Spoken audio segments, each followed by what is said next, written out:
আসসালামু আলাইকুম ওয়া রাহমাতুল্লাহি ওয়া বারাকাতুহু ইন্নাল হামদালিল্লাহ ওয়াস সালাতু ওয়াস সালামু আলা রাসূলিল্লাহ ওয়া আলা আলিহি ওয়া সাহবিহি আজমাইন আম্মা বাদ। সম্মানিত তাওহীদ প্রিয় দ্বীনী ভাই বোনেরা, আমরা আজকে জানব সবচেয়ে সহজ আযাবের জাহান্নামী ব্যক্তি।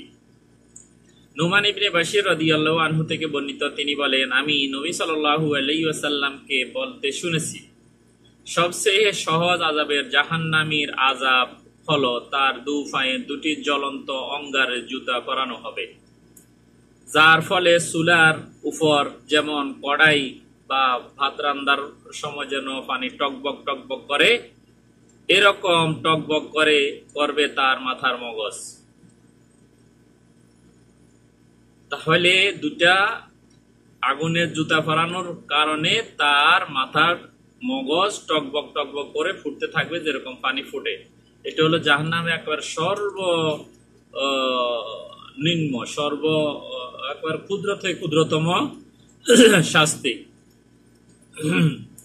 ইবনে আব্বাস রাদিয়াল্লাহু আনহুম থেকে বর্ণিত, তিনি বলেন, ইবনে আব্বাস রাদিয়াল্লাহু আনহুমা থেকে বর্ণিত, তিনি বলেন, রাসূলুল্লাহ সাল্লাল্লাহু আলাইহি ওয়াসাল্লাম বলেন, সবচেয়ে সহজ আযাবের জাহান্নামী হবে আবু তালিব। আবু তালিব হবে সবচেয়ে কম আযাবের জাহান্নামী। এই আযাব দেওয়া হবে তার দু পায়ে দুটি জুতা পরিয়ে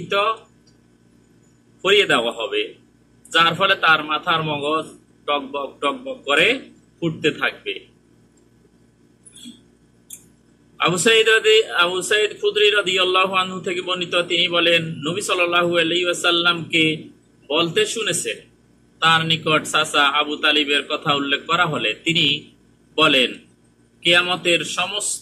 কিয়ামতে সম্ভবত আমার সুপারিশ তার উপকারে আসবে, তার গোড়ালি পর্যন্ত আগুন দেওয়া হবে, যার ফলে তার মাথার মগজ টকবক করে ফুটতে থাকবে। হাদিসটি সহিহ বুখারী, হাদিস নম্বর 6564।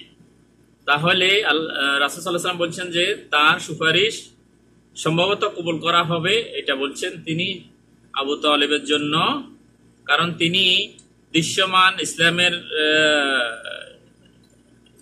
রাসূল সাল্লাল্লাহু আলাইহি ওয়াসাল্লামকে অনেক উপকার করেছেন, কিন্তু ইসলামের দুশমন ছিলেন। তো সেজন্য তার আযাব হবে সর্বনিম্ন, যেটা হলো তাকে দুটা আগুনের জুতা পরিয়ে দেওয়া হবে, এবং সেই আগুনের কারণে তার মাথার মগজগুলা টকবক করে ফুটতে থাকবে। আরেকটা হাদিস হলো তার পায়ের গোড়ালি পর্যন্ত আগুনে দেওয়া হবে, তখন তার মাথার মগজ টকবক করে ফুটতে থাকবে। আল্লাহুম্মা আজিরনা মিনান নার, আল্লাহুম্মা আজিরনা মিনান নার, আল্লাহুম্মা আজিরনা মিনান নার। আসসালামু আলাইকুম ওয়া রাহমাতুল্লাহি ওয়া বারাকাতুহু।